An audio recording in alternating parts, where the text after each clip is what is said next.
Welcome back to 101 East. This week we come to you from Indonesia's Aceh province as we mark the 5th anniversary of the Indian Ocean tsunami.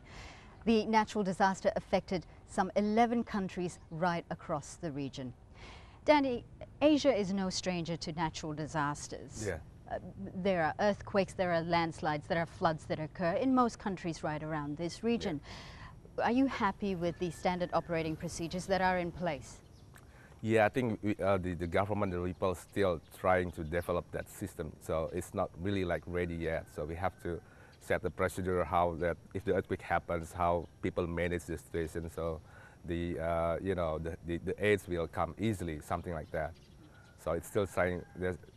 That's still our homework to do. But really, I mean, Asia is no stranger to natural disasters. They occur almost every week. There is a natural disaster in Asia at some point. Indeed. Landslides, yeah. Earthquakes, floods. Let's take two countries, for example. In October, Typhoon Melor in Japan killed 2 people.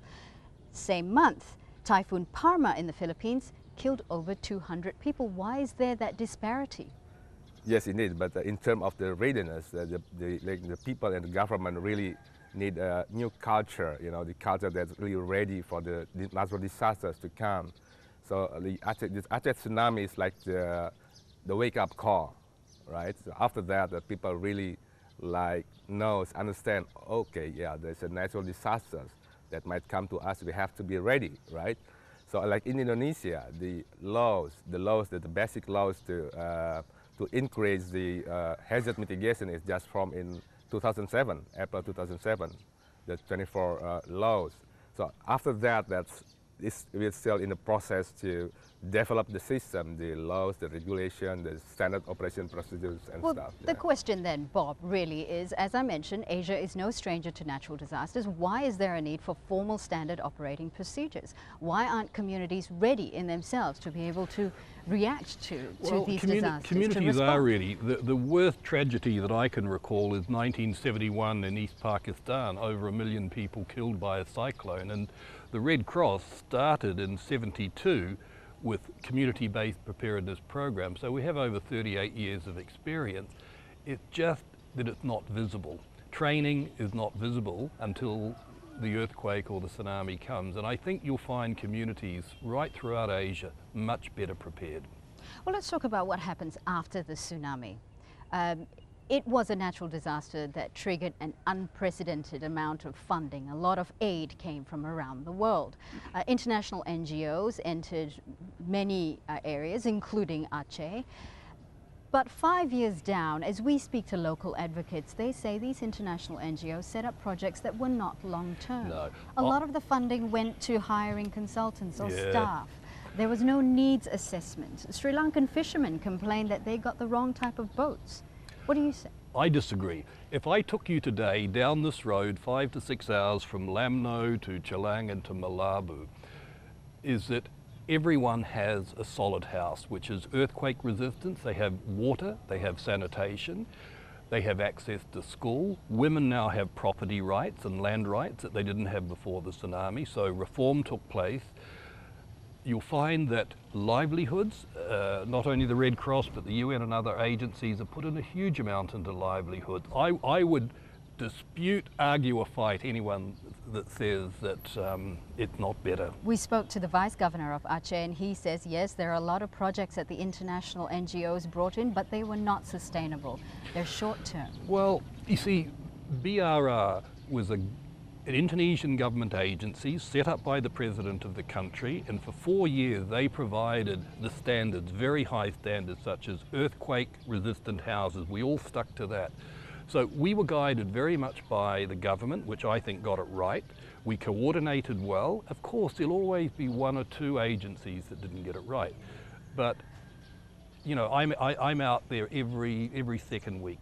I go back to villages 4 or 5 times. I talk to the women, I talk to the children, I go to the schools. I mean, I can say we've built back much better, much better. Danny, before major international NGOs actually made a huge impact here globally, local communities were able to pick themselves up. They were able to recover by themselves. After the tsunami, is there that perception that, if there's a natural disaster, then communities know that major NGOs will come in to help. So what is the point of picking ourselves up? Do they have this perception of let's just sit back and wait for help to arrive? The thing is we still have to educate people more and more. Like you said about the natural disasters, we know that Asia is lots of disasters happen, but we need more detail, more specific about disaster itself, like the hazard and risk maps in more details. When we don't have that right now, so we have to make a hazard and risk map in national scales down to like a very local scales, and then we have to communicate to people and try, tell them that. So Bob, can I ask you that very same question then? Do you think after the tsunami, communities are now happier to just sit back and wait for international communities to come and help them rather than pick themselves up and recover and rehabilitate themselves? Is there that culture of dependency? I don't think so. I mean, we're running risk reduction programs every day in villages in Aceh, and the people know that for their own survival, they need to respond quickly. So I think there's, many of the families have lost 2 or 3 family members, whole villages wiped out. So the scars are there. I don't think people are going to sit back. I think they'll be looking over their shoulder, hoping a few days down the track someone might come in to rebuild their school or something. But no, I don't think they're aid dependent. What about aid that does flow into a community that perhaps was not as open before? How does that change the social situation of that community? Danny, what is your opinion? There's a lot of positive effects, impact of that, but also there's a negative impact too. Like, what are the negative impacts? Like people then depends on the aid. They hoping the aid will comes and comes and comes again continuously, but it's not, right? So there is that culture of dependency, but that is an issue with NGOs all around the world as well. But if your son or daughter's lying in a drain, having been swept in by a tsunami or a flood, I mean, you're not going to sit there and say, well, let's wait for the doctor to come. You're going to get out there and save the life of your child or your neighbour. I think that aspect's exaggerated a bit, because the great thing about Indonesia and through the whole of Asia is that rural communities are very resilient. They help each other. 90% of the aid comes from neighbours or communities, 10% from the outside. So we often forget that. I want to talk about coordination now. When the December 26th quake and tsunami occurred, governments, international aid agencies sent emergency response teams. The problem, though, there was a lot of overlapping. There was an issue of medical teams concentrated in some areas and not so much in other areas. Robert, do you think there's a better coordination now if there was another natural disaster that was to affect the whole region? Coordination has improved significantly. Like government departments have been restructured to provide better coordination. I think we have standard operating procedures, we meet every month, we know each other, and I think those relationships will really help. But getting back to your earlier question is that remember that it occurred on Boxing Day, one day after Christmas. People were so generous, people gave a huge amount of money, a huge amount of support, but also remember within the countries, every NGO, every church, every mosque, every temple sent people out. So there were a huge amount of people around, hundreds and hundreds of organisations, very difficult to coordinate for any government, any local authority. That's a very good point, actually. Just finally, this year alone, 8 countries were affected by natural disasters in the space of 11 days.